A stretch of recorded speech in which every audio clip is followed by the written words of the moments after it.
Well, research points out that at the University of Washington, studying those 2,000 couples for 20 years, said we now know the two key ingredients for successful marriages. And when those two ingredients are present, the marriage succeeds. When they are not present, the marriage fails. And in that book, he said it comes down to love and respect. And I point out in my book, Love and Respect, based on Ephesians 5:33, the Lord said this 2,000 years ago: husbands, love your wives, and wives, respect your husbands. Now, it's gender specific, and no one argues against the first part, loving a woman.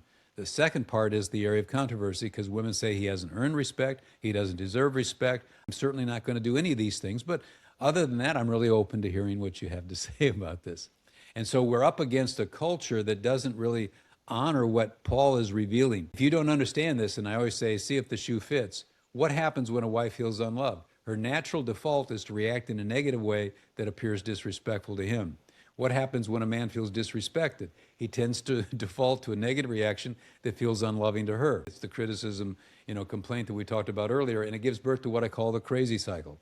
Without love, she reacts without respect. Without respect, he reacts without love. Then without love, she reacts without respect. Without respect, he reacts without love. And this baby spins ad nauseum. And I often ask people, have you had a conflict with your spouse when suddenly the issue doesn't seem to be the issue and you see their spirit deflate?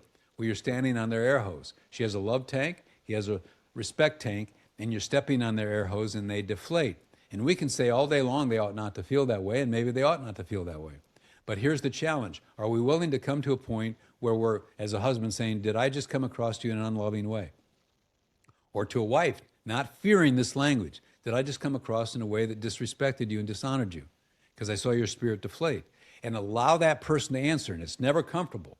But if you want to stay off the crazy cycle, you've got to lean into that conversation, because these are the two root issues. And if you understand that, you'll have a happy relationship.